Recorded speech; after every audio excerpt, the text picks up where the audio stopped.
La revue de boxe 2008. Salut Yvon, passez un beau jour de Noël puis un beau jour de l'an. Excellent, Jean-Paul. Ça a bien été? Très bien. Des nouvelles résolutions pour l'année qui s'en vient? Plusieurs, mais tu sais, quand avec une petite famille, avec mes deux enfants, ma résolution, c'est de tenter de passer le plus de temps possible avec eux, sans que ça nuise au côté professionnel, évidemment. Si tu passes plus de temps avec eux, ça veut dire que tu vas passer moins de temps avec moi. Ça, c'est moins drôle. Pas certain. En partant, j'aimerais savoir ton appréciation de 2008. Ce que c'est qui s'est passé dans l'année. C'est quasiment le déclin de l'Empire américain. Oui, ça se poursuit. C'était une bonne année, Jean-Paul. 2008, on a eu de bons combats, des combats où il y a eu de l'action, on a eu de grandes vedettes. Par contre, les vedettes qu'on a vues, mais c'est pas du côté américain. Exactement. Parce qu'on faisait un petit décompte tout à l'heure. Tu sais, passer 160 livres, passer 154 livres. OK. Tous les champions qu'il y a en haut de ça, il y en a seulement 2 qui viennent des États-Unis, Kelly Pavlik et Dawson. Dawson chez les Milo.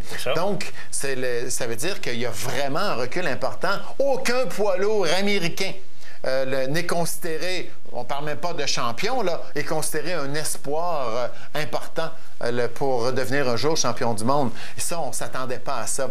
On regarde ensuite le top 10, le top 10, livre pour livre. Bien, dans notre top 10, il y a un Américain, puis il y a à peu près 50 ans. J'exagère, mais c'est Bernard Hopkins. Pas loin, il y a 44. Donc, ça veut aussi dire qu'aux États-Unis, on a de la difficulté. Mais moi, je ne dirais pas que c'est vraiment un déclin aux États-Unis. C'est tout simplement une montée internationale. La boxe est bonne au Canada, en Allemagne, en Europe, en Asie, aux Philippines, là où Pacquiao vient. Donc, c'est tout simplement que la boxe internationale est de plus en plus forte. Tu te lances dans le feu de l'action? Oui, certainement. Si on y allait avec la recrue de l'année au niveau international. Allons-y tout de suite. Écoute, on a plusieurs boxeurs intéressants, mais au niveau international, Oldanis Solis est un de nos candidats. André Dirrell, qui est maintenant classé deuxième ou troisième à la WBC, est un candidat, mais notre boxeur, celui qu'on considère comme le boxeur qui a été le plus impressionnant au niveau des recrues, c'est Yorkis Gamboa. Gamboa qui a livré cette année plusieurs combats. 5 combats en 2008, mais 4 victoires par knockout. Oui, mais as-tu remarqué une chose? Il aurait dû faire 48 rondes de boxe. Combien il en a fait?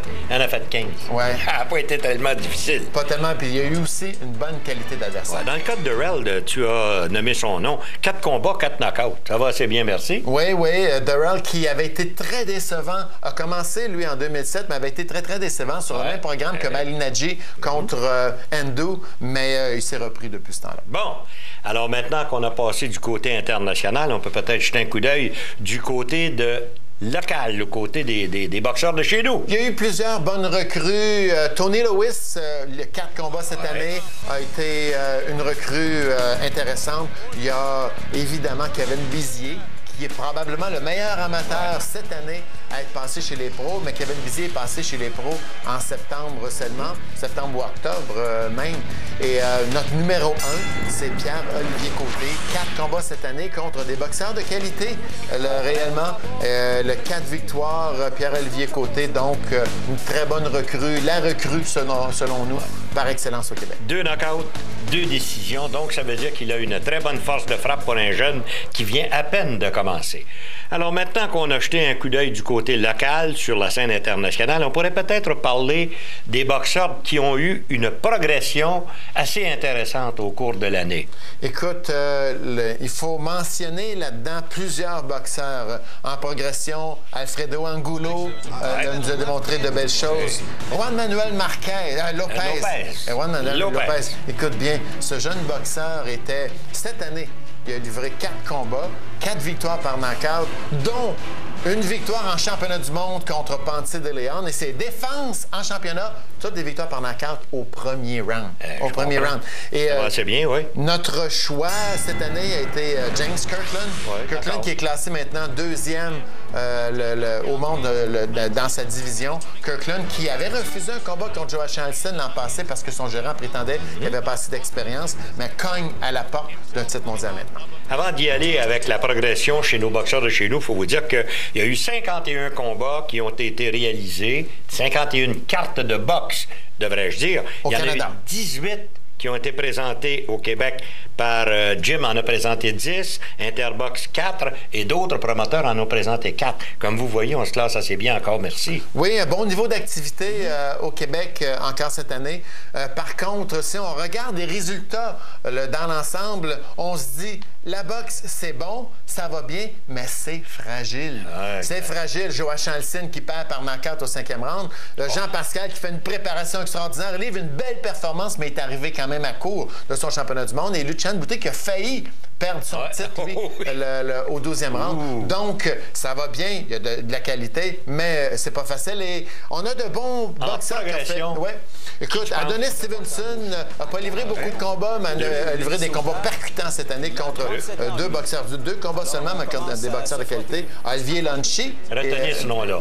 Olivier Lonchi. Pour les années qui viennent, Olivier Lonchi a connu 2009. une très, très bonne année. Lonchi qui a le 3 victoires et un verdict nul. Son verdict nul, c'était en Ontario contre un adversaire de qualité. Dirigeant a connu aussi une très, très bonne année. 6 combats. Oui, effectivement. Il a été le boxeur le plus actif au Québec. Benoît Godette, qui a connu aussi une très, très bonne progression. Mais notre numéro 1, c'est Antonin Descaries. Antonin Descaries qui maintenant fait des combats finales. Son prochain combat va avoir lieu le 30 janvier prochain sur ESPN. Antonin qui a vraiment augmenté de niveau d'adversaire et il a livré la marchandise.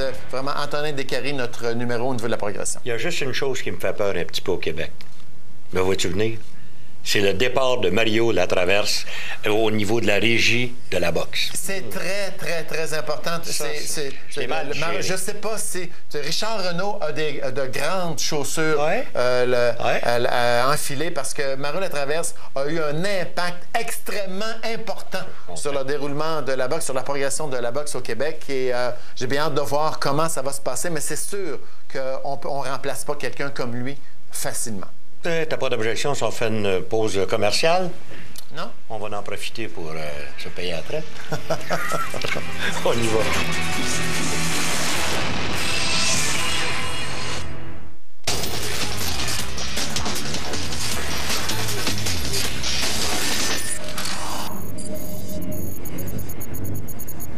Bonsoir. Les rumeurs au sujet de l'avenir de Vincent Lecavalier à Tampa continuent de s'intensifier. RDS a appris que 5 formations, dont le Canadien, auraient tenu des discussions avec le Lightning. En plus du Canadien, une autre équipe canadienne fait partie du groupe. Pour l'instant, on ne sait pas si c'est le Lightning qui a initié ces discussions. Le directeur général du Canadien, Bob Gainey, a toutefois tenté d'atténuer les rumeurs lors de son bilan de mi-saison. Il s'est surtout dit à la recherche de défenseurs offensifs qui pourraient améliorer le jeu de puissance. Une rumeur émanant du réseau CBS circule présentement l'effet que Mark Trestman pourrait se retrouver à la barre des Raiders d'Oakland. Le directeur général des Alouettes, Jim Popp, a cependant affirmé qu'aucune équipe n'avait demandé la permission de discuter avec Trestman. Et l'attaquant Roberto Brown sera de retour avec l'Impact en 2009. Il a signé un contrat d'1 an. Le Panaméen a été le meilleur marqueur de l'équipe la saison dernière, comptant un total de 9 buts, toutes compétitions confondues. Tous les détails, prochain bulletin Sport 30. À plus tard. Notre nouvelle vie, réalisation, nous autres, production Banque Nationale. Et action!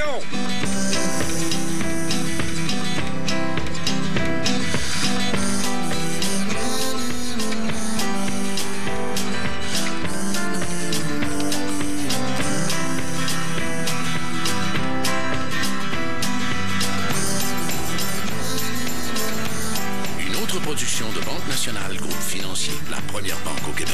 Et action! Je peux pas croire que vous regardiez une si belle télé HD sans terminal hélico HD. Vous allez voir une méchante différence. Vous allez profiter d'une programmation d'une qualité d'image et de son incroyable. Je pense que je vais finir ça, moi. C'est prêt. Les grands événements sportifs, c'est sur Illico HD que ça se passe. Alors profitez dès maintenant d'un généreux rabais sur les terminaux numériques HD. Et bonne partie!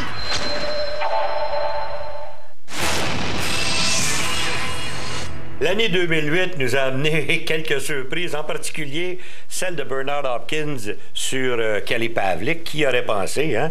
Et il y a aussi mon idole, Oscar de la Hoya, qui s'est fait bardasser par Manny Pacquiao. Oui, puis ça, on les a mis dans la déception, mais surprise, tu as parlé de Hopkins-Pavlik, certainement. Timothy Bradley, qui est allé chercher le titre de la WBC des 140 livres en prenant Junior Witter par surprise. Ça s'est passé chez Witter, en Angleterre. Il était négligé à 6 contre 1 quand il est allé battre Junior Witter. Il y a Sergio Mora. Qui lui a battu Vernon Forrest. Mora qui était aussi négligé à 4-5 contre 1 quand il est allé battre Forrest. Remarque que Forrest a replacé les choses dans leur bonne position au combat revanche, mais il reste que c'était une bonne surprise. Sergio Martinez qui est arrivé, c'est une belle surprise ça, Sergio Martinez. On le connaissait pas ou presque pas. Et il s'est retrouvé champion de la WBC intérimaire et il est extrêmement favori pour battre probablement Vernon Forrest. Mais la plus grande surprise, c'est Carlos Quintana, qui n'avait pas fait qui avait pas fait le poids contre Miguel Cotto, est allé battre Paul Williams. C'était incompréhensible. Donc, la plus grosse surprise de l'année, Carlos Quintana, qui prend la mesure de Paul Williams. Remarque que Williams lui a fait payer ça dans le combat revanche parce que Williams lui a passé le KO au premier round. Mais il reste que Carlos Quintana va pouvoir dire qu'un jour, en championnat du monde, il a battu Paul Williams. Et voilà. Et sur la scène locale, tu vas dire que je radote, mais je reviens encore avec la même chose. La surprise de l'année, c'était la suspension de Mario Latraverse. Quand j'ai entendu ça, j'ai dit, ben non, ça se peut pas, c'est une farce, c'est surprise, tu sais. C'était une grosse mascarade, ça, réellement. Suspension de Mario Latraverse pour son implication, parce que Mario avait à cœur le développement de la boxe de la boxe locale, mais au niveau international. Il s'impliquait donc pour s'assurer que les Québécois aient une place dans cet échiquier mondial et on l'a suspendu. On a fait une enquête. Est-ce que tu as vu le résultat officiel de l'enquête? Non, il ne peut pas. Il s'est retiré. Alors, l'enquête, elle donne absolument rien de façon ou d'une autre. C'est incroyable. On aurait pu juste dire, écoutez, oui, on s'est trompé, cet homme-là ne méritait pas d'être suspendu. Donc, c'est ce qui a conduit à la démission de Mario Latraverse. Et encore une fois, ça va être... J'ai bien peur que ça ait un impact important parce que Mario Latraverse comprenait en profondeur la boxe, les boxeurs, les promoteurs, les organisations, et il va nous manquer. Il va manquer à la boxe au Québec. Il me manque déjà, imagine. Si on parlait des déceptions au niveau international, par exemple. On a nommé quelques-unes tantôt, mais Andy Lee, qui est allé se faire passer le KO contre Brian Vera. Vera qui était presque un inconnu. Andy Lee, qu'on disait supérieur à John Doddy, qu'on disait que c'était la prochaine merveille irlandaise qui s'était associée avec Emmanuel Stewart. Et donc, il s'est fait passer le KO. Et dans un combat où il n'a vraiment pas bien paru. Pour ça, c'est Brian Vera qui vient de perdre lui aussi contre James Kirkland. Qui s'est fait déclasser, s'est fait passer le KO. C'est ça. Amir Khan, qui est un autre merveille mondiale qui a mérité une médaille d'argent aux Jeux olympiques. Il est arrivé avec tambour et trompette en boxe professionnelle et il s'est fait passer le KO par Bridis Prescott. Par contre, on a probablement sous-estimé ce Prescott, qui est tout un boxeur. Il est 19-0. Oui, c'est ça. Alors, il faut y penser. Exactement. Il y a Edison Miranda qui a vraiment s'est écrasé contre Arthur Abraham. Dans le premier combat, on croyait que Miranda aurait dû l'emporter. On a fait le combat revanche chez Miranda, en Floride, et il n'a vraiment pas été de calibre. Non seulement il s'est fait passer le KO, mais il a été déclassé à tous les rounds. Mais la plus grande déception, c'est parce que on a l'impression qu'on a perdu un géant. Vraiment un géant, quelqu'un qui a tenu la popularité de la boxe professionnelle à bout de bras depuis plusieurs années. Oscar De La Hoya, qui était favori, mais favori finalement de tous les experts, mais si on y allait selon les parias, c'est seulement qu'il y a 2,5 contre 1. Mais il s'est fait lui donner une raclée par Manny Pacquiao. Une vraie, la pire qu'il a jamais subi dans sa vie. Maintenant, chez nous, est-ce que j'ai besoin de vous dire que la pire déception de l'année, qu'on le veuille ou non, il faut absolument que ce soit Joachim Alcide. Oui, mais on peut peut-être parler de Sébastien Demers qui a perdu contre Miranda, mais par contre, Sébastien Demers a connu une très, très bonne année et a perdu une décision partagée contre Miranda. Donc, on peut lui permettre ce petit faux pas. Il y a Jean-François Bergeron qui a perdu par knockout contre Dominic Guinn. Ça aussi. Ça a laissé ça veut dire c'est bonsoir la visite.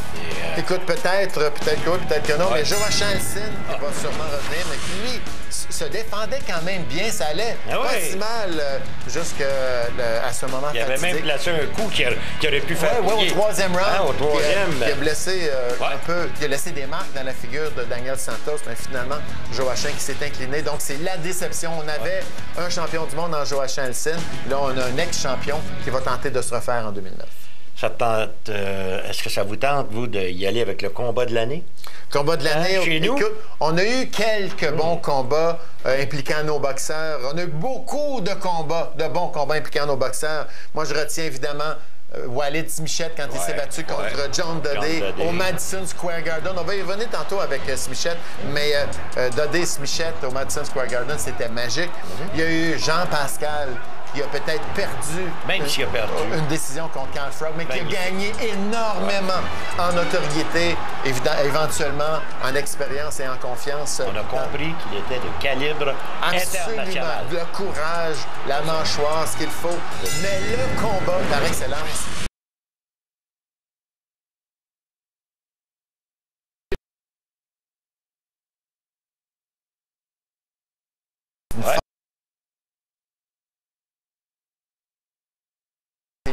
Ses déplacements, sa main gauche a donné ses meilleurs coups à combat sans jamais l'arrêter, sans jamais lui faire cligner des yeux seulement. Le Boutet qui peut-être retenait un peu trop durant le combat a dépensé énormément d'énergie chemin faisant.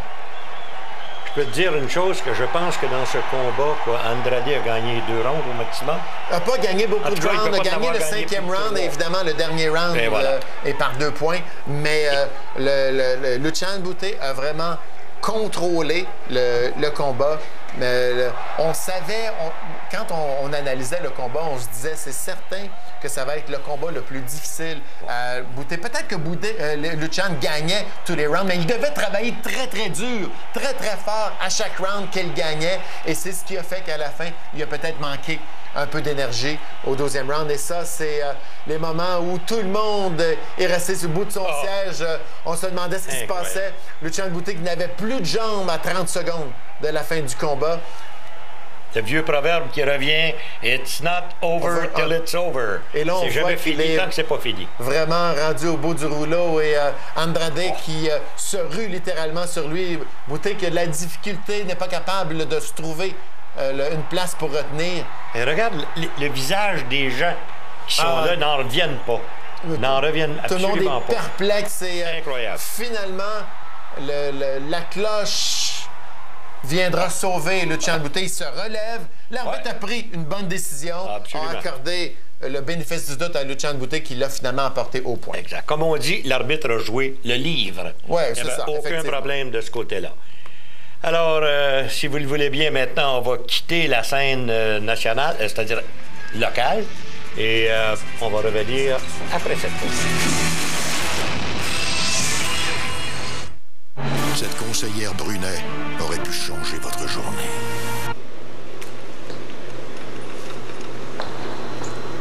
Il reste quelqu'un? Ouais, moi.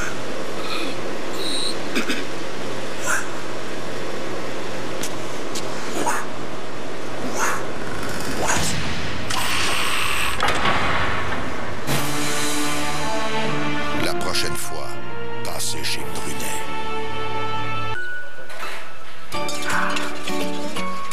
Le bonheur, ça s'échafaude.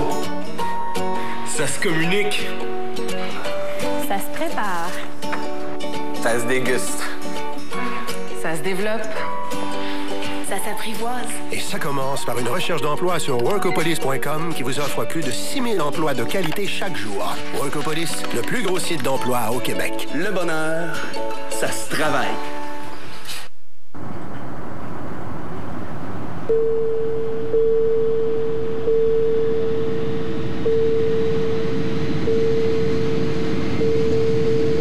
Règle numéro 75.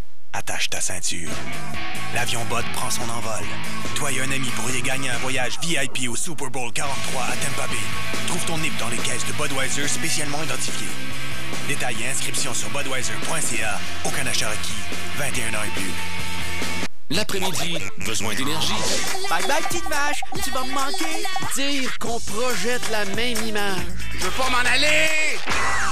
Dès 15h, le retour de Dominique et Martin. Monte le son. 94.3. Le matin, besoin d'énergie. Hey Pierre, as-tu trouvé la surprise? Veux-tu bien me lâcher? Je suis déjà sorti d'une boîte de nuit, mais d'une boîte de céréales, c'est la première fois. Dès 5h30, c'est encore drôle. Monte le son. 94.3. Yvon, c'est peut-être le temps de parler maintenant du combat de l'année sur la scène internationale. Je pense qu'il y en a un qui pointe. Il y en a eu plusieurs. C'était une bonne année. Il y a eu beaucoup de combats qui nous ont gardés sur le bout de notre siège pendant tout le combat. Mais oui, il y en a un en particulier. Et on s'attendait à ça. On s'attendait, et ça arrive souvent qu'un combat, on prépare un combat et que finalement, ça ne livre pas la marchandise. Mais là, on avait un Portoricain, Miguel Cotto, qui était champion. Antonio Margarito, qui était le Mexicain. On a déjà une confrontation Mexico-Porto Rico qui habituellement donne des étincelles.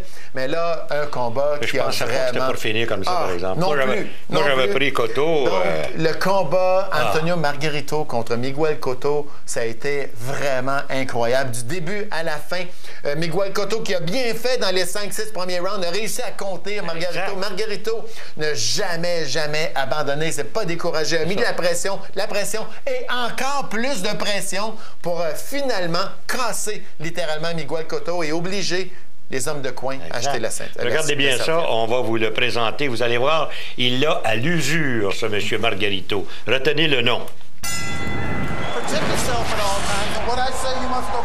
Du côté de Margarito, lui, il a une fiche de 35 victoires, 5 défaites, 25 KO. Il a été... il n'a pas eu de KO, lui, dans sa carrière. Attendez un petit peu. Non. Le seul combat, c'était contre Daniel Santos, mais c'était un no contest. Encore là, un coup de tête, si on se souvient, dans le premier combat. Dans le deuxième, il avait perdu la décision contre Daniel Santos. Et là, il se retrouve finalement contre Miguel Cotto. Le Cotto est favori pour l'emporter. Cotto est un boxeur qui est très polyvalent et frappe surtout avec énormément de puissance. Mais on s'attend à ce que ce soit peut-être son combat le plus difficile en carrière parce que Margarito n'a qu'une seule vitesse, lui. C'est en avant et vraiment tout le temps en avant. Puis un bon menton. En plus de ça. Un menton infaillible jusqu'à présent en carrière. Margarito, justement, a déclaré il y a quelques jours: je vais le voir à l'usure. Voilà, bon crochet de la gauche, lancé par Margarito, qui est tout de même un assez bon cogneur si vous regardez sa fiche. 25 KO en 35 victoires. L'autre en a 26 en 32 triomphes. On regarde ce qui s'est passé dans le combat précédent, Judah contre Coté. Si finalement les pointages des juges favorisent Judah, Cloté, ce serait vraiment fait voler un championnat parce que la reprise vidéo nous a démontré que c'était un coup de poing qui avait causé la blessure. Voilà. Il va falloir qu'à la boxe, on s'ajuste aux années 2000. Tous les sports crédibles utilisent maintenant la reprise vidéo et on devrait faire ça aussi si jamais l'arbitre émet ou rend une décision qui ne correspond pas à la réalité. C'est René. Voilà. Alors, comme vous voyez, Margarito, tu le frappes tant que tu voudras. Il revient continuellement. Regardez les coups de puissance lancés par Cotto et l'arbitre qui dit: messieurs, surveillez vos têtes. C'est la première fois en carrière que Miguel Cotto est contre un adversaire qui ne respecte pas sa force de frappe. Margarito a aucun respect pour Miguel Cotto. C'est la raison pour laquelle il le pourchasse dans les câbles. Il oblige Cotto à être sur les talons, à relever les épaules. Et Margarito connaît un très bon deuxième round. On peut voir par contre Cotto qui a bien adapté sa stratégie et lance et se déplace. Recule un peu, lance, se déplace. Il ne peut pas attendre la riposte. Kenny Bayless qui surveille les deux hommes. On est tout près des câbles. Et Margarito qui continue de foncer vers l'avant. C'est son deuxième combat, Margarito, en 2008. Oui, Son premier combat, justement, il est allé chercher ce titre de la IBF. Exact. Titre d'ailleurs qu'il s'est fait enlever parce qu'il n'a pas voulu défendre contre Joshua Clottey. Hey, c'est un rythme infernal, ça, je te jure. Paul Williams, on sait. Et saignement de nez chez Cotto. Pas méchant, ça non plus, Paul Williams. Hein. Paul Williams, écoute, s'est fait jouer un tour contre Carlos Quintana quand il a perdu le titre qu'il a ravi à Margarito, mais est-ce qu'il a bien fait ça dans le combat revanche? Combat revanche, pas d'équivoque, knockout premier round pour Williams. Alors, naturellement, c'est dans le cas de Margarito, il lance de façon échevelée à l'occasion. Hein, c'est peut-être pour ça. Voici bon uppercut qui vient d'être lancé avec la gauche, suivi avec le crochet de la droite.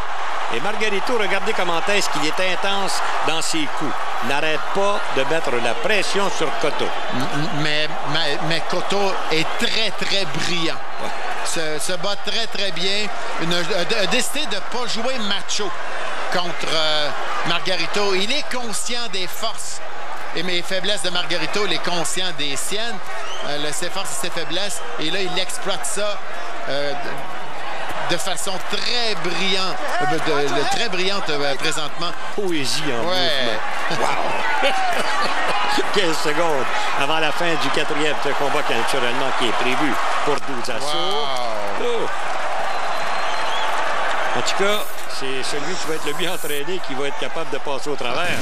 Miguel Cotto est plus brillant et capable de jouer avec sa bonne droite par Margarito. Bien appliqué à part ça. Courte droite cette fois-ci en crochet. Et là, échange entre les deux hommes.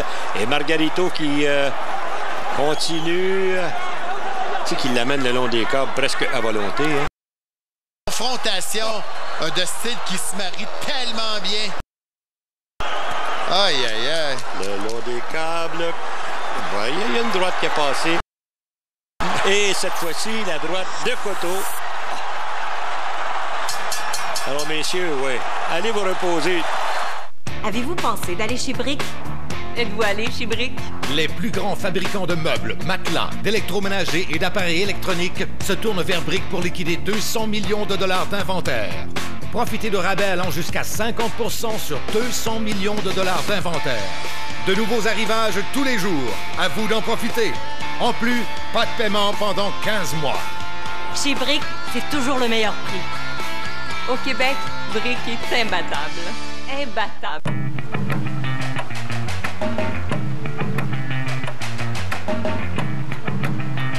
L'attente est terminée. Voici la Toyota Venza, avec traction intégrale en option.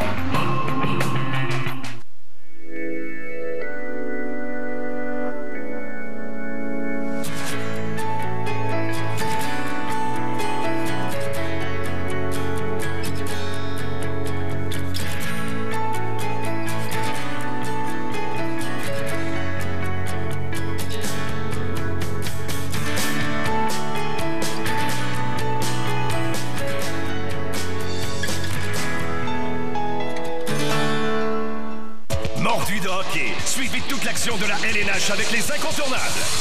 Mercredi, Capitals Pingouin à RIS.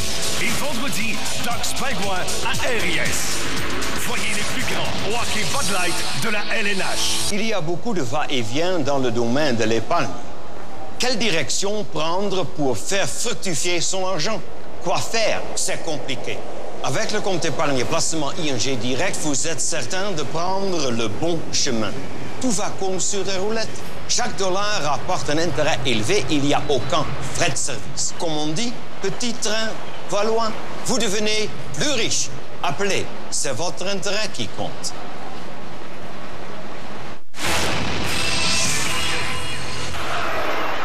Nous voici de retour, mesdames et messieurs, pour le 6e engagement combat extrêmement intense et amené jusqu'à maintenant. On peut dire que c'est catalogué combat de l'année. Ah oui. 49-46, tout à fait d'accord. Un seul round en faveur de Margarito contre 4 en faveur de Miguel Cotto. Que même Margarito semblait frustré par moments devant la vitesse, les déplacements.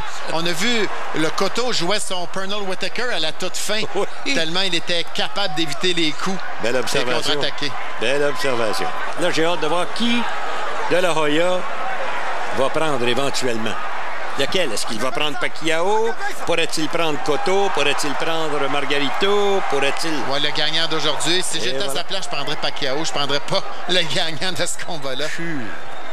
Là, c'est se donner du travail, là, pas à peu près. Il y a Arthur Abraham qui est dans le portrait aussi. Arthur Abraham se bat contre Marquez. Ça va être le 4 octobre. 4 octobre, donc il faudrait aller à décembre. Il faudrait aller à décembre. Mais c'est serré. Ouais, il me semble. Un meilleur round ici par Margarito qui a réussi à cerner, à obliger le Cotto à rester devant lui un peu plus. Cotto a encore l'avantage, à mon avis, dans ce round, mais Margarito touche comme il n'avait jamais touché encore dans le combat. Exact. Tête à tête. Voilà. Je ne sais pas si c'est une idée. Il me semble qu'il y a une baisse d'intensité chez Cotto. Hein? Regarde. Il lance des assez bons coups à l'occasion. Corps à corps, ce qui est épouvantable au niveau de la fatigue. Margarito, c'est le contraire de ce qu'on appelle un QD. Lui, là, donne-lui n'importe quoi et il va frapper. Il n'attend pas que ce soit un beau coup. Il n'attend pas qu'il paraisse bien. Il n'attend pas le coup parfait. Il en lance. Il en lance et il en lance encore. Hey, écoute, je ne sais pas si c'est une idée que je me fais, mais en tout cas, selon moi, c'est son plus beau combat depuis je ne sais pas combien d'années. C'est le plus beau combat de part et d'autre. Oui, dans le cas de Cotto.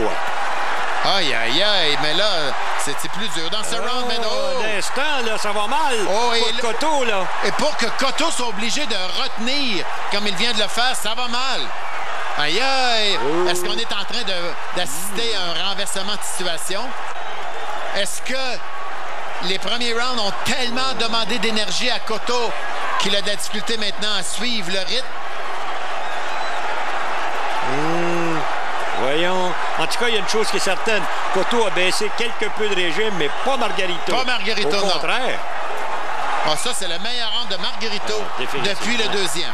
Et il a même blessé. Regarde, tout le monde est debout. Ouais. Alors, Cotto qui doit se demander, mais qu'est-ce qu'il faut que je fasse pour être capable de le descendre, ce gars-là? Et tu vois... Il a frappé des deux mains. Cotto était capable d'aller au centre du ring, mais tout de suite s'est fait remettre à sa place par Margarito. Ouais. Regarde, Margarito court après lui. Puis il n'y a pas trop de gars qui ont couru après Cotto. Non. Là. Le nez saigne depuis... je pense que c'est le deuxième engagement. Aïe, aïe, aïe.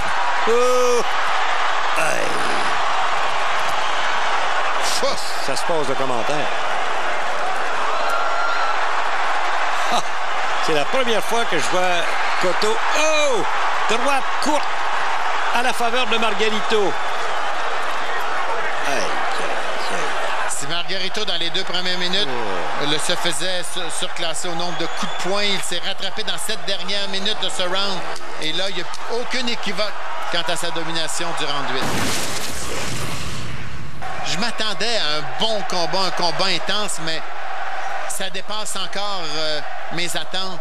Je croyais vraiment que Cotto était pour être capable de s'imposer davantage, mais Margarito a aucun respect. Absolument pas. Là, maintenant, tu vois, il frappe Margarito, mais il n'a plus l'énergie pour se déplacer immédiatement. Et Margarito est sur lui tout de suite. Fonce sur lui, point en avant. Et Margarito, lui, qui recule. Encore une fois, bon crochet de la gauche qui vient d'être lancé par Margarito. Et on peut voir dans le comportement des deux boxeurs, celui qui est le plus affecté, c'est Cotto.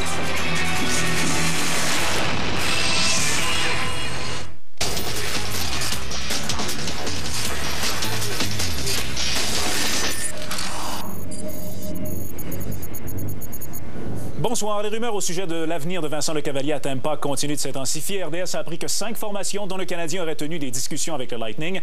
En plus du Canadien, une autre équipe canadienne fait partie du groupe. Pour l'instant, on ne sait pas si c'est le Lightning qui a initié ces discussions. Le directeur général du Canadien, Bob Gainey, a toutefois tenté d'atténuer les rumeurs lors de son bilan de mi-saison. Il s'est surtout dit à la recherche de défenseurs offensifs qui pourraient améliorer le jeu de puissance. Une rumeur émanant du réseau CBS circule présentement l'effet que Mark Trestman pourrait se retrouver à la barre des Raiders d'Oakland. Le directeur général des Alouettes, Jim Popp, a ce moment affirmé qu'aucune équipe n'avait demandé la permission de discuter avec Trestman. Et l'attaquant Roberto Brown sera de retour avec l'Impact en 2009. Il a signé un contrat d'1 an. Le Panaméen a été le meilleur marqueur de l'équipe la saison dernière, comptant un total de 9 buts, toutes compétitions confondues. Tous les détails, prochain bulletin Sport 30. À plus tard. Peut-on économiser un peu plus pour ce qui est important? Tout en payant moins d'impôts?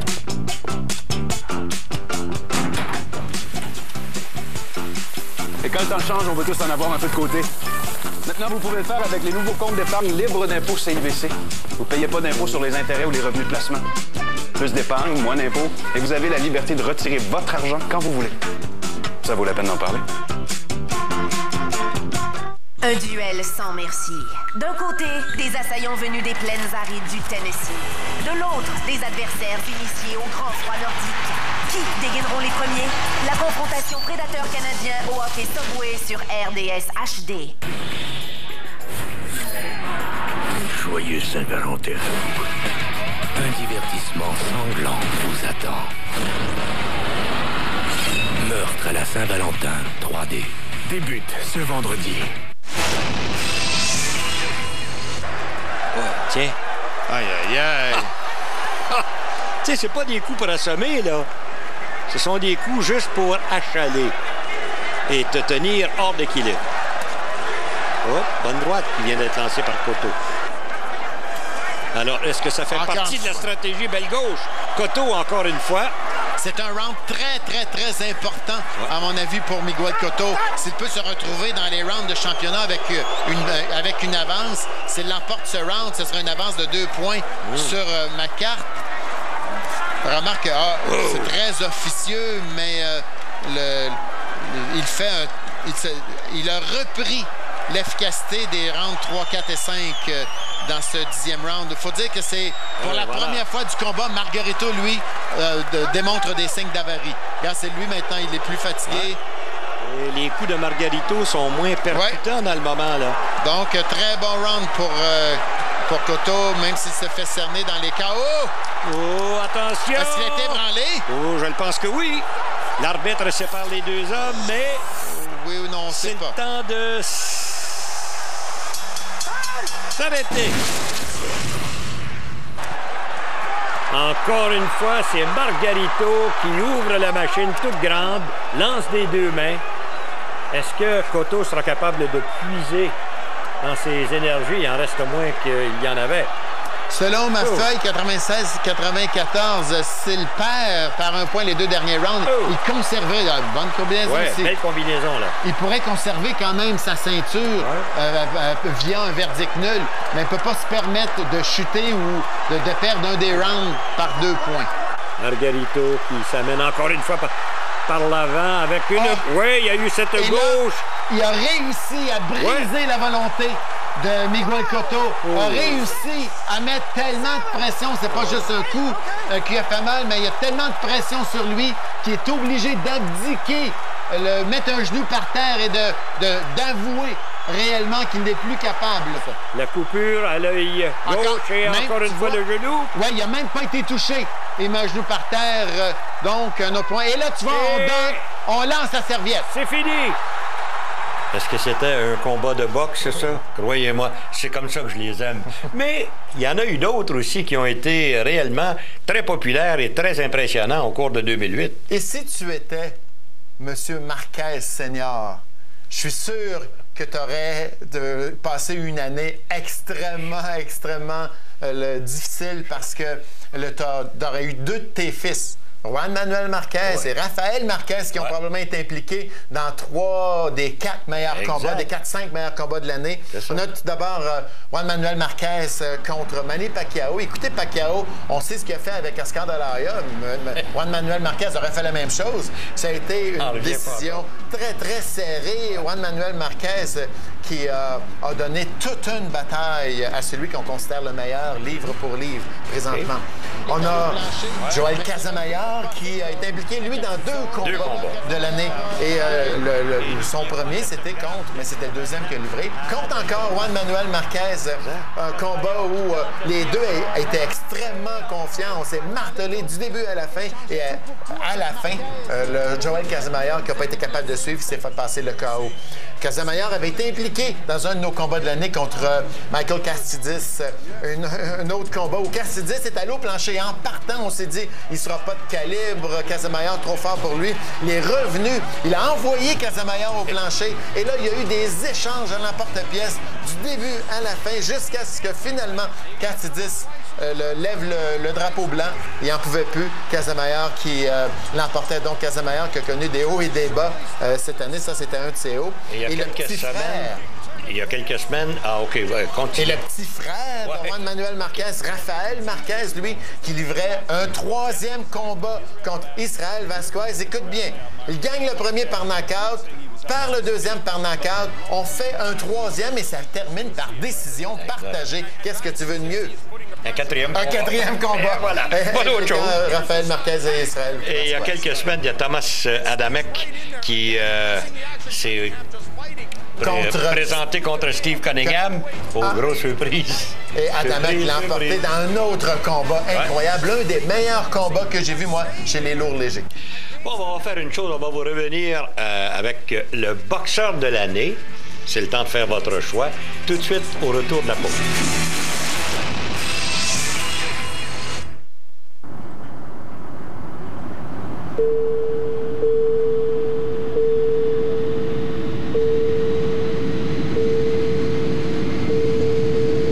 Règle numéro 75.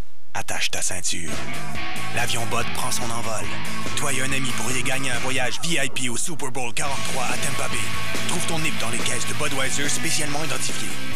Détails et inscriptions sur budweiser.ca. Aucun achat requis. 21 ans et plus. Normand ne savait pas exactement à quoi ressemblerait sa retraite, mais il savait à quoi elle ne ressemblerait pas. Son idée était plutôt vague. Il avait besoin d'être inspiré et cherchait de bons conseils. C'est là que Marlène, sa conseillère RBC, joue un rôle clé. Elle connaît son affaire. Et quand Normand se demande quoi faire, Marlène est là pour le conseiller. Maintenant, Normand imagine sa retraite très clairement. Et il aime ce qu'il voit.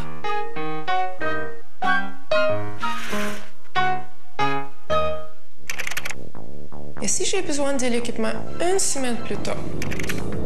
On a une demande spéciale pour l'équipement. Laisse-moi vérifier avec Shanghai. Chaque jour, les gens de Delmar répondent à des milliers de demandes spéciales.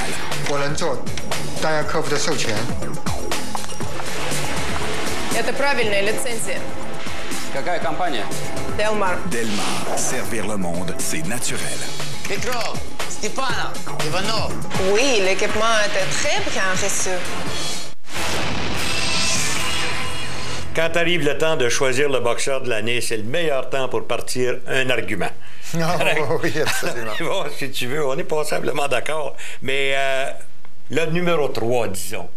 Au niveau international? Oui, international. Écoute, on aurait pu intervertir ces noms, ces boxeurs. Antonio Margarito, qui est allé ravir la victoire à Miguel Cotto. Miguel Cotto qu'on croyait presque invincible. Donc, Antonio Margarito, mention honorable, très honorable. Joe Calzaghe, qui s'est finalement défini comme un tueur de géants. Calzaghe qui a battu Hopkins, très serré. Roy Jones, là, c'était moins serré, mais dans un bon combat. Calzaghe qui était impressionnant. Mais pour nous, écoute, la meilleure performance cette année, on ne l'a pas vu venir. Tout le monde disait que De La Hoya, Pacquiao, ce serait, excusez-moi le terme, un mismatch. Exact. On dit, ben, c'est effectivement été un mismatch, pour paraphraser Bob Arum, le Manny Pacquiao qui a vraiment surpris tout le monde et a passé le KO à Oscar De La Hoya. Donc, la palme à Manny Pacquiao. Quand tu penses que ce gars-là a commencé à boxer, il pesait 106 livres. Ça vous donne une idée exactement. Ouais. Et dans là, il est à 145. Dans le cas de De La Hoya, il n'a jamais été capable de descendre convenablement en bas de 150. Et là, on dit que De La Hoya va sûrement remonter sur le ring, mais en habit. Oui, pas d'autre chose. Comme tant mieux. promoteur. Maintenant, si on regarde chez nous, le boxeur de l'année, c'est peut-être un petit peu moins difficile. Oui, c'est plus évident. Il y a eu de bonnes performances au Québec. Antonin Descaries, on en a parlé. Très belle progression. Donc, se rend jusqu'à ce qu'on puisse le mentionner son nom parmi les boxeurs de l'année. Jean-Pascal a livré peut-être juste 2 combats cette année. La première performance, coup-ci-coup-ça, mais c'est vraiment bien préparé. Et c'est ça. Énormément de critiques dans son cas. On aurait pu nommer aussi Adrian Diacono, qui est quand même devenu champion de la WBC chez les mi-lourds. Mais évidemment, la panne revient à Lucian Boutet. Lucian Boutet qui a conservé sa couronne. 2 défenses, l'une contre un boxeur qui était un ancien champion, qui évidemment n'était pas calé pour Lucian Boutet, mais le deuxième contre son aspirant obligatoire, Librado Andrade. Et Lucian Boutet, malgré quelques ratés au 12e round, a démontré vraiment la solidité. Exactement. Et je me convaincu que Boutet, s'il conserve sa couronne, il faut se comprendre qu'il va naturellement la défendre. J'ai l'impression qu'il y aura éventuellement un combat revanche contre Librado Andrade. J'ai bien l'impression que Librado Andrade va se qualifier parce que lui qui est impliqué maintenant en élimination, donc il est possible qu'à la prochaine défense obligatoire, il retrouve Andrade sur son chemin. Alors, n'en déplaise à M. Joe Calzaghe qui a dit que la boxe mourait, vous aurez constaté qu'en 2008, il n'y avait pas tellement de danger de mort, croyez-le. Et si on regarde au niveau des boxeurs les plus spectaculaires, par exemple. Écoute, Antonio Margarito, c'est toujours spectaculaire. Il y a une seule vitesse, une vitesse d'avant. Miguel Cotto, quand même, dans son combat, il était spectaculaire. Il a gagné jusque-là. C'est sa première défaite. On ne peut pas trop lui en vouloir. Juan Manuel Marquez livre des combats endiablés tout le temps, c'est ça. Donc, lui aussi, un boxeur extrêmement spectaculaire. Manny Pacquiao, on ne peut pas rien lui reprocher, mais celui qui finalement obtient la couronne pour nous, c'est Vic Darchinyan. Darchinyan, qui l'an passé s'était fait passer le KO contre Nito Donaire. C'était à 112 livres. Il est passé à 115 livres et il a fait un balayage. Un balayage. Il est champion unifié des 115 livres et il est spectaculaire. Un peu à la Nassim Ahmed, mais encore plus meilleur boxeur. En meilleur boxeur. En meilleur boxeur. Et sa victoire par knockout sur Dimitri Kirillov, je pense que c'était peut-être le clou là, de ce qui s'est passé. Après ça, sur Montiel, réellement, belle année. Mais c'est bien beau de parler sur la scène internationale, mais chez nous, il y en a eu des boxeurs qui ont été aussi très spectaculaires. En particulier... Lucian Boutet, spectaculaire. À chaque fois qu'il monte sur le ring, il tient tout le monde en haleine. Évidemment, Jean-Pascal était spectaculaire. Il était notre choix l'an passé. Mais cette année, écoute, on doit vraiment te s'incliner devant ce choix parce que Walid Smichet, qu'est-ce qu'on peut reprocher à Walid Smichet au niveau spectacle? Écoute, ovation debout quand il s'est battu contre John Dodé au Madison Square Garden. Ovation debout quand il s'est battu contre Archer à Montréal. Ovation debout quand il s'est battu contre Martin Berthiaume à Montréal. Et encore une fois, une ovation debout quand il s'est battu contre Don Mouton. 4 combats. Il en a perdu 2, en a gagné 2, mais à chaque fois, c'était extrêmement spectaculaire. Walid Smichet, qui, quand on aperçoit son nom sur un programme, on sait qu'on va passer une belle soirée. Si je comprends, c'est assez difficile et étouffant d'aller le voir à l'œuvre. T'es toujours debout. Ah oui, effectivement. On aimerait ça que Walid réussisse. Parfois, comme il y a des combats où il aurait dû se faire des combats faciles, mais c'est plus fort que lui. Il faut qu'il donne un spectacle. Il faut que ce soit spectaculaire. Knockout de l'année. Alors, regardez bien. Ça, c'est juste pour les gens qui ont le cœur solide, correct? Écoute, nous, on en a présenté beaucoup de combats où il y a des knockouts, mais on a retenu quelques-uns qui ont été vraiment le spécial. Quand Mayweather a passé le KO à Ricky Hatton, ça, il l'a fait de belle façon. Manny Pacquiao qui a passé le KO à David Diaz pour lui ravir le titre des poids légers. Edison Miranda qui a passé le KO à David Banks. Ça aussi, c'était percutant. Bredis Prescott qui a passé le KO à Amir Khan. Ça savait que ça s'est fait un coup de poing. Il est tombé. Et notre numéro 1, ça s'est passé à la toute fin du combat. Shane Mosley qui passe le KO à Ricardo Mayorga. Exactement. Et lui, disons qu'il a piqué du nez, puis c'est vrai. Maintenant, si on regarde au niveau local, le meilleur combat, c'est-à-dire le meilleur KO de l'année, devrais-je dire. Oui, on en a choisi plusieurs dirigeants qui ont passé le KO à Harry Arjona. Arjona qui habituellement était très, très solide. Dirigeant qui a bien fait là-dedans. Manolis Plitis qui a passé le KO à Rio Gill. Jojo Dan qui passe le KO à Corona. On aurait le Corona qui aurait pu être dans nos meilleurs knockouts à deux fois parce qu'il s'est fait passer le KO de la même façon contre le Phil Greco. Daniel Santos qui passe le KO à Joachim Alcine. On ne peut pas mieux que ça. C'est exactement comme c'est écrit dans les livres. Et Adonis Stevenson, au premier round, à peu près au premier coup de poing, passe le KO à Anthony Bonsante, une vedette du contender américain. Je comprends. Alors ça veut dire que tous ces gens-là sont en lice pour le trophée Valiant. Ouais. C'est ça? Et voilà. Et si vous le voulez bien, pendant que vous regardez ces images de KO et ainsi de suite, nous allons faire la pause et on revient tout de suite après.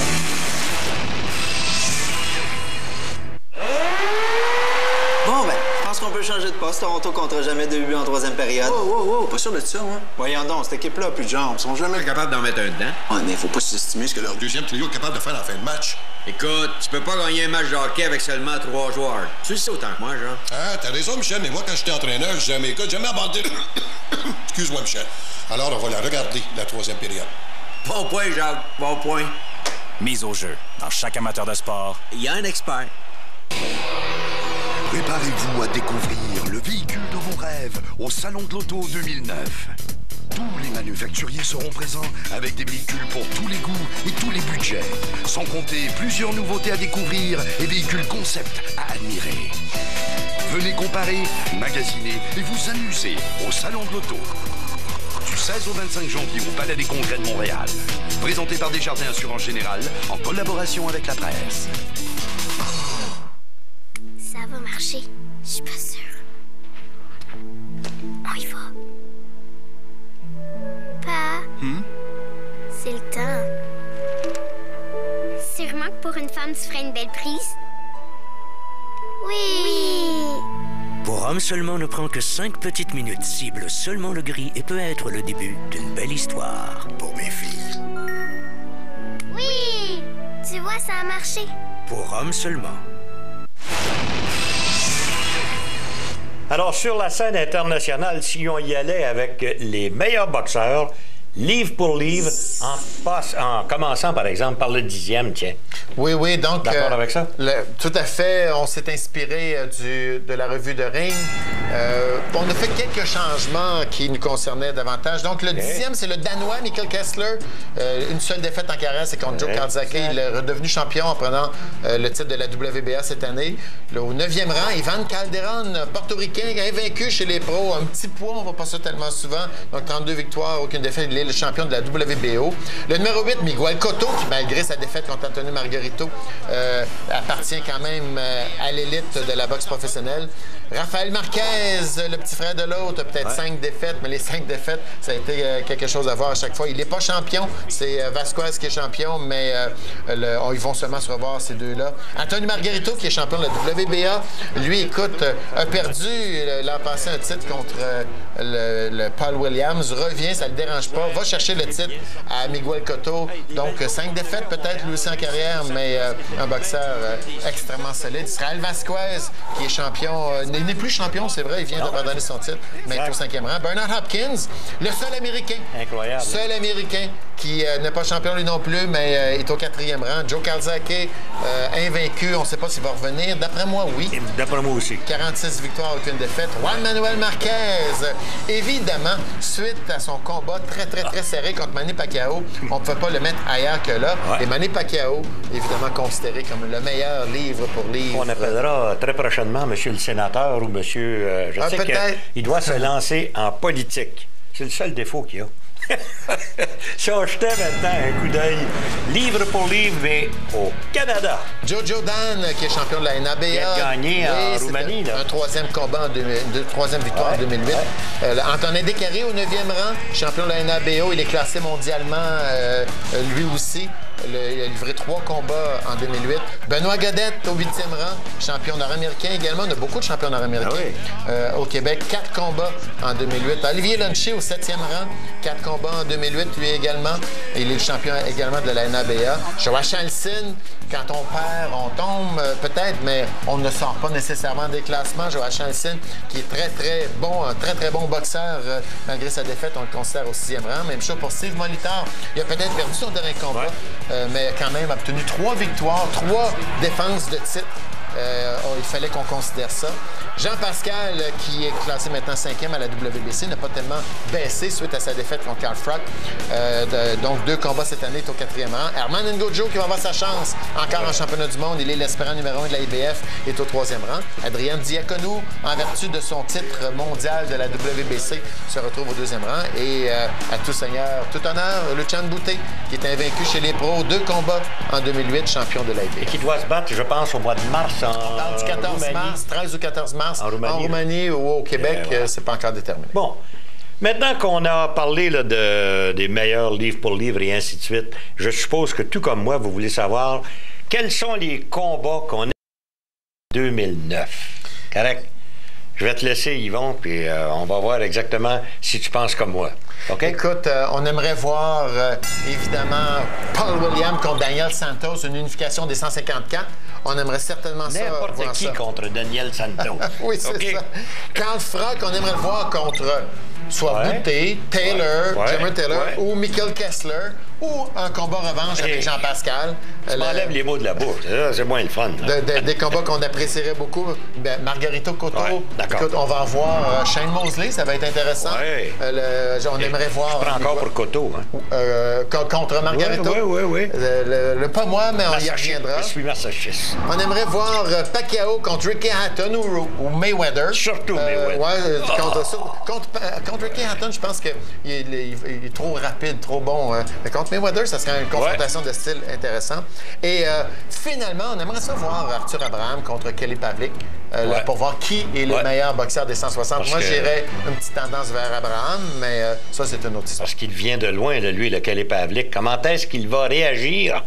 Vous avez vu comment est-ce que Joachim Alcine a réagi à sa défaite face à Daniel Santos. Imaginez, Kelly Pavlik est dans la même situation, dans le fond. Alors, on verra à son prochain combat comment il va réagir. Mais chez nous, à Montréal, étant donné qu'on a tellement de boxeurs de niveau international, maintenant, on a parlé de quelques-uns d'entre eux au niveau international, mais on aimerait voir, évidemment, Herman Ngojo remporter le titre mondial contre Urango. Et ensuite, il ne peut pas être malchanceux continuellement comme ça. Là. Se battre contre des Abjuda, se battre contre des boxeurs établis au niveau de la réputation aux États-Unis. J'aimerais ça voir Olivier Lunché contre Steve Molitor. Je pense qu'il est capable de le battre pour ça. Oui, ça serait intéressant. Il ne faut pas évaluer Molitor en fonction de son dernier combat. Mais ça a montré une certaine faiblesse flagrante. Joachim Alcine contre Daniel Santos, numéro 2. On aimerait ça aussi. Santos contre n'importe qui, tu l'as dit. Écoute, ce serait intéressant. Inquiétant peut-être à chaque round, mais intéressant. Il faudrait qu'il me fasse au moins un combat. Oui. D'accord avec ça. Et d'ailleurs, c'est le plan pour lui. Bravo. On a parlé tantôt de Jean-Pascal et Luchan Boutet. Donc, Boutet contre Kessler, contre Karzake, contre Froch, contre Pascal. Boutet Pascal. Oui, n'importe qui. Je ne sais pas si ça va être cette année, mais éventuellement, on aimerait ça. J'aimerais un combat, remarquez, ma philosophie est comme ça. J'aimerais un combat préparatoire à Pascal. OK? Et ensuite, un deuxième combat, une revanche contre Froch. Non? Oui, tout à fait d'accord. De toute façon, on a du matériel pour avoir des combats spectaculaires, intéressants, vraiment et populaires durant toute l'année. Bon.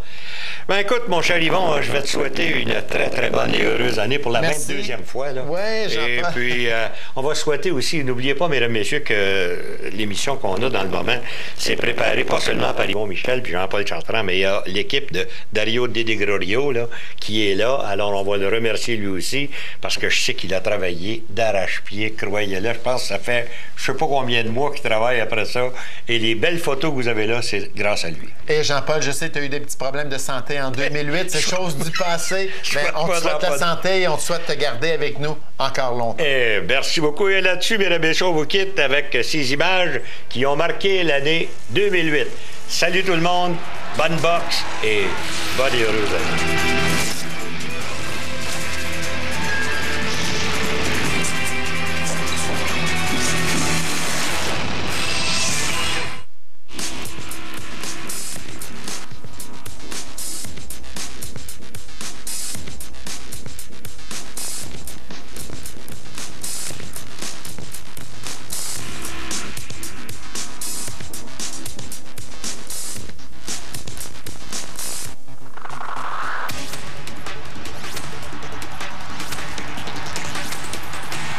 RDS, maintenant en haute définition.